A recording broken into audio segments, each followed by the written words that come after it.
Hoje eu vou falar sobre remédios constitucionais, especialmente o habeas data. Então, para começar, a gente tem que ver que esses remédios constitucionais, tanto pelo âmbito coletivo quanto pelo âmbito individual. Então, vamos começar aqui lembrando que no âmbito coletivo, do direito coletivo, nós temos aqui o direito à informação, que é dado pelo direito de petição. Então, o direito de petição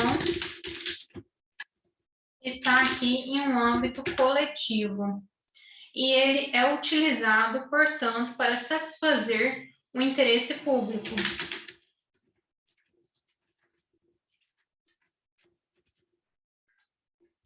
Ele está disposto no artigo 5º, inciso 34A da Constituição Federal. Então, vamos ler para melhor entender. 34A da Constituição Federal.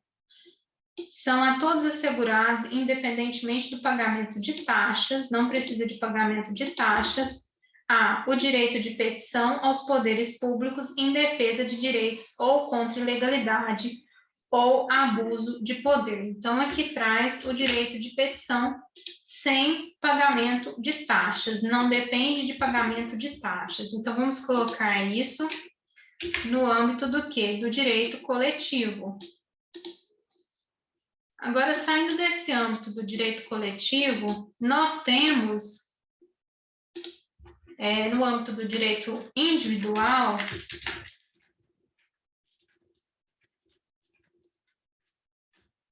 a esfera da intimidade e privacidade. E essa esfera, ela vai ser protegida por um remédio constitucional chamado habeas data. O habeas data, ele é regulado pelo artigo 5º, inciso 72 da Constituição Federal. Então, vamos ler. Artigo 5º, inciso 72.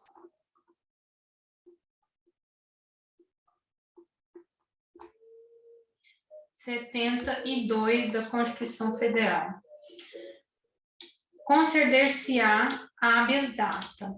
A linha A, para assegurar o conhecimento de informações relativas à pessoa do impetrante. Então, tem que ser a pessoa do impetrante, constantes de registros ou bancos de dados de entidades governamentais ou de caráter público. A linha B, para retificação de dados, quando não se prefira fazê-lo por processo sigiloso, judicial ou administrativo. Então, aqui, em um primeiro momento, é dado ao aquele que é o requerente desse habeas data, o que? Ao impetrante, o direito de conhecimento da informação. Em um segundo momento, ele conhecendo dessa informação e encontrando um erro real, ele pode requerer o direito à retificação de dados. Então, vamos copiar isso, artigo 5º.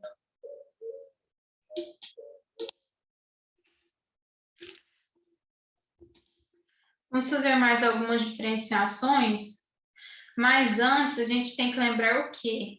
Que esse direito na esfera da intimidade e da privacidade, que está aqui do habeas data, ele deve ser também moderado segundo um outro direito, já que não temos aqui que falar em direitos enquanto direitos absolutos. Então, aqui, esse direito ele deve ser trabalhado também no âmbito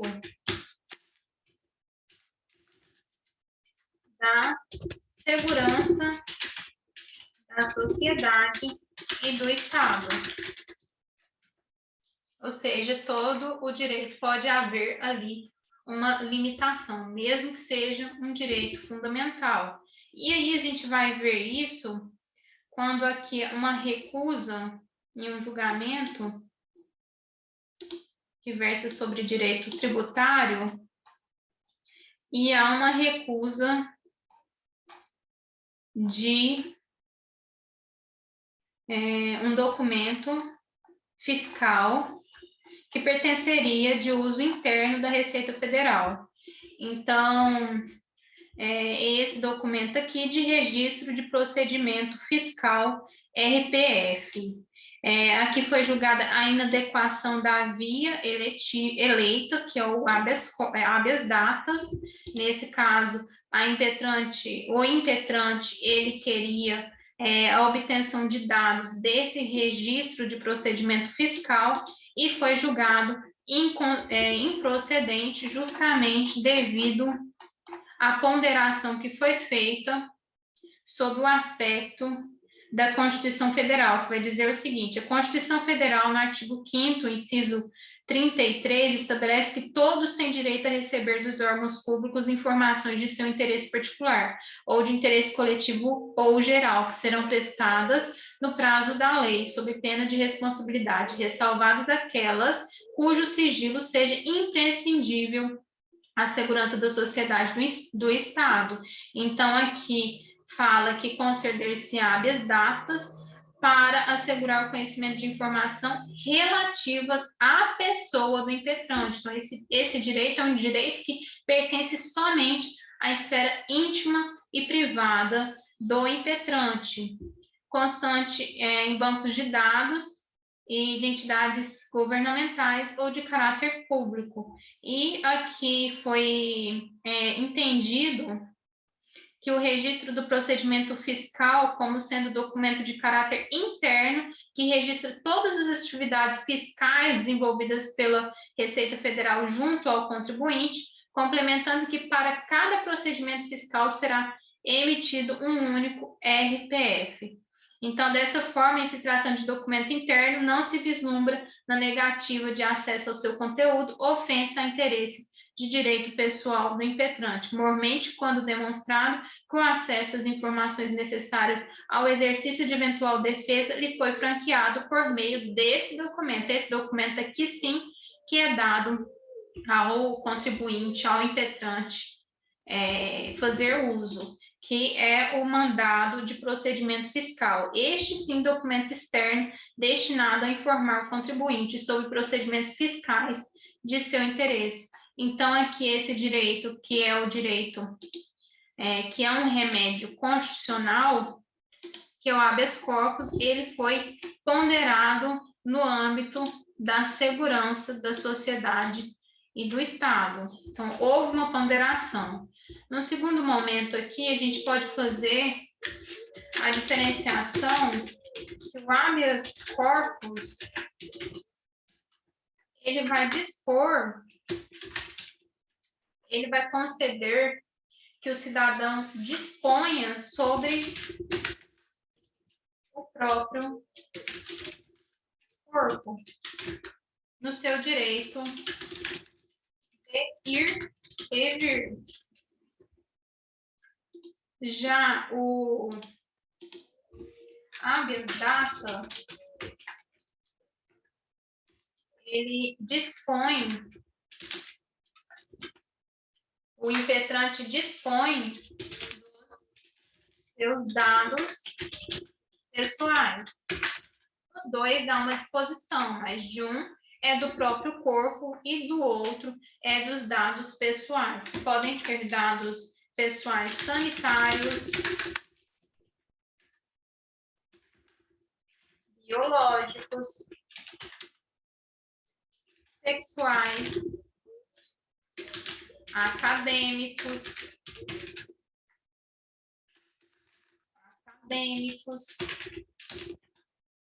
entre outros, que se estiver após o conhecimento, aquele que conheceu constatar que esses dados estão errados, eles serão corrigidos de acordo com a realidade. Então, eles devem estar ali de acordo com determinada realidade. Por isso, eles podem ser retificados. Para a gente conhecer aqui do habeas corpus, o habeas corpus ele foi regulado pela Lei 9507 de 97 E a lei vai aqui reafirmar que para que serve o habeas corpus, tanto para conhecimento quanto para retificação de dados. Lembrando que esse procedimento, ele num primeiro momento será um procedimento administrativo. Aqui no primeiro momento será um procedimento administrativo. O requerimento será apresentado ao órgão ou entidade depositária do registro ou banco de dados e será deferido ou indeferido, e aí a gente tem que guardar o prazo, no prazo de 48 horas. Parágrafo único, a decisão será comunicada ao requerente em 24 horas. Então, um prazo bem curto para que haja manifestação administrativa. E no caso de necessidade de se servir do judiciário, no caso, lógico, que de uma recusa ou uma falta de correção nesses dados por parte da administração pública, será necessário que o impetrante aqui, ele, no momento de instruir a sua petição inicial, ele coloque provas de recusa administrativa. Então, aqui há um pré-estabelecimento de uma fase administrativa para que, então, essa fase judicial seja tenha verdadeiramente um interesse de agir. E a gente vai ver isso no artigo 8º. A petição inicial, que deverá preencher os requisitos lá do Código de Processo Civil, será apresentada em 2 vias, e os documentos que instruírem a primeira serão reproduzidos por cópia na segunda. Parágrafo único, a petição inicial deverá ser instruída com prova, a recusa, a necessidade de recusa. Inciso 1, da recusa ao acesso às informações ou do decurso de mais de 10 dias sem decisão. Inciso 2, da recusa em fazer-se a retificação ou do decurso de mais de 15 dias sem decisão, ou, vamos decorar, mais de 15 dias sem decisão.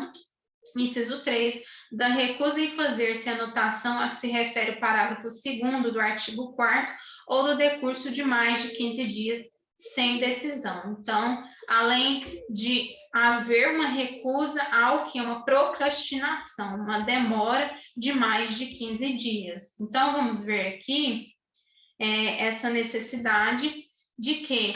De um procedimento administrativo para então essa legitimidade do processo judicial que irá ser satisfeita por meio de um interesse de agir. Aqui eu deixei uma questão, é uma questão de 2015 da banca FCC, que fala o seguinte: o indivíduo foi informado de que não teria acesso a financiamento para aquisição de imóvel a que pleiteava, em função de ter seu nome negativado junto a banco de dados de determinado serviço de proteção ao crédito. Em consulta, a instituição responsável pelo serviço descobriu que as restrições ao crédito deviam-se a uma série de cheques seus, emitidos e não adimplidos, que haviam, em verdade, sido furtados, fato que foi objeto de investigação criminal e ajuizamento de ação em andamento contra o acusado pela suposta prática de estelionato. Então, aqui houve uma questão que versou sobre o CDC, mas aqui já há uma acusação, uma investigação criminal que versa sobre prática de estelionato. Pretende, assim, que essas circunstâncias relativas ao inadimplemento sejam anotadas no cadastro mantido pela instituição, na hipótese de não ser atendido administrativamente o interessado em sede judicial. Então, aqui, ele pretende que essas circunstâncias sejam o quê? Retificadas, elas sejam anotadas no cadastro mantido pela instituição.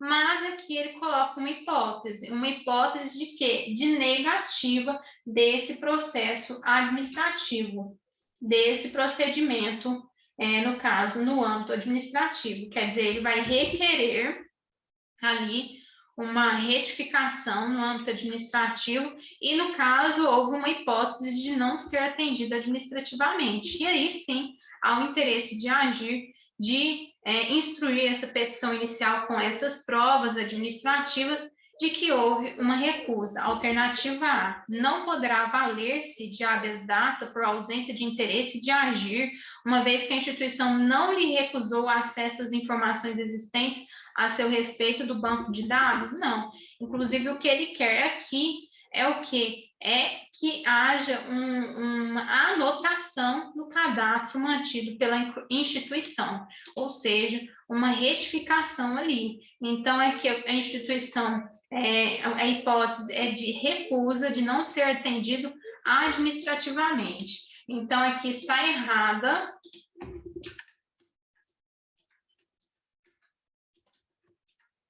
Visto que o impetrante não foi atendido administrativamente.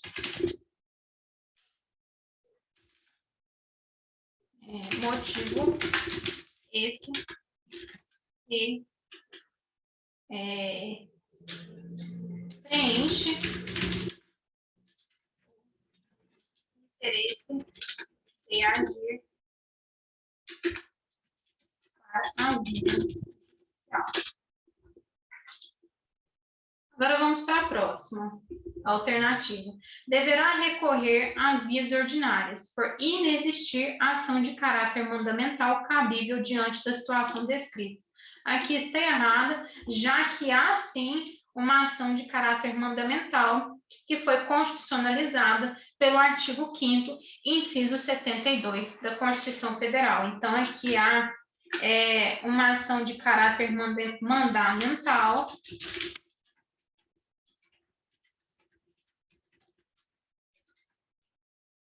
que é satisfeita por meio do habeas data, artigo 5º, inciso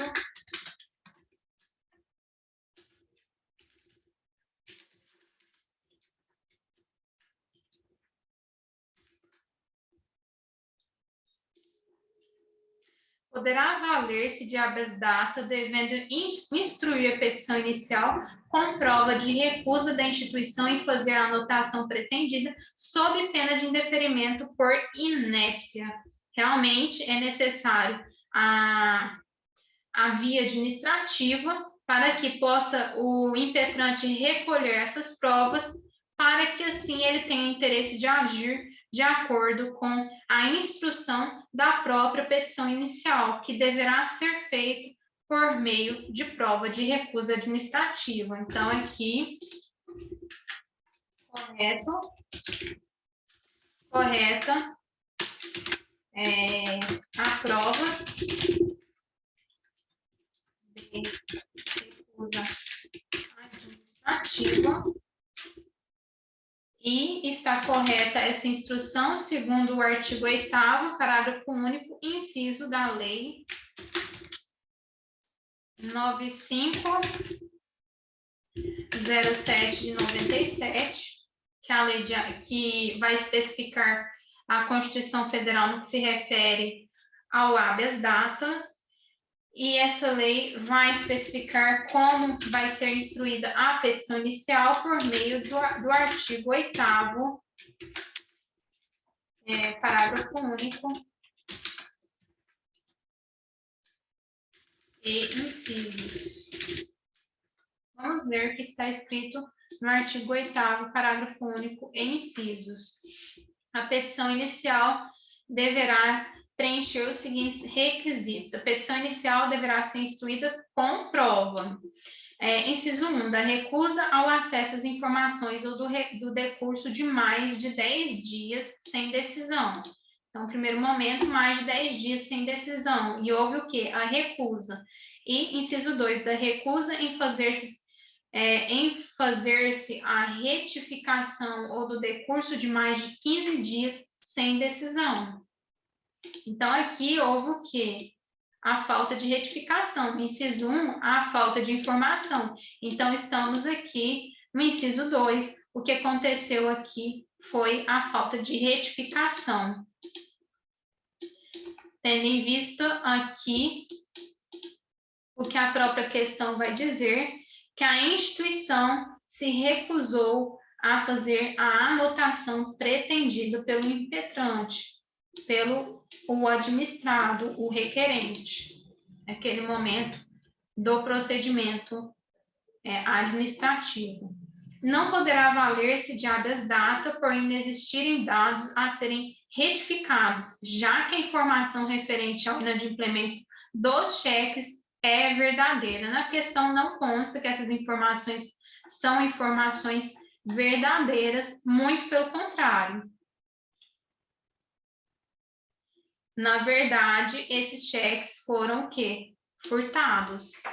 Então, aqui, essa informação está errada. E o impetrante pode, sim, nesse caso, fazer uso desse mandado, que é um remédio constitucional, que é o habeas data. Então, é isso. Eu espero que vocês tenham gostado. Até mais.